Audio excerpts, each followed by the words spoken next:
So question 6 is a mixture of ratios and percentages. We're told that household waste in a whole year weighed 800 kilograms, and 57% of this was paper and glass. We're also told that the weight of paper recycled to the weight of glass recycled is in the ratio 12:7. Calculate the weight of glass that the family recycled.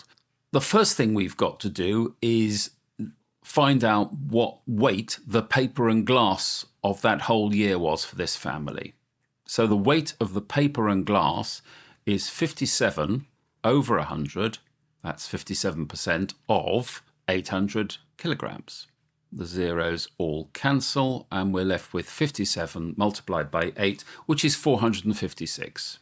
We can now use this fact that the weight of paper to the weight of glass is in the ratio of 12:7. You can think of these as compartments. Paper would sit in 12 compartments of equal weight and glass in 7 compartments of equal weight, making a total of 19 compartments. So our weight will be distributed equally amongst 19 compartments.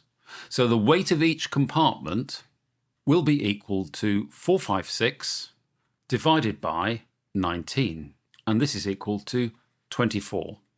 So there's 24 kilograms sitting in each of these 19 compartments, and we're interested in the 7 which contain glass.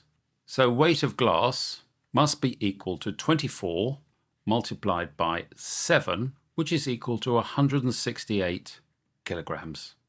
And there is your answer.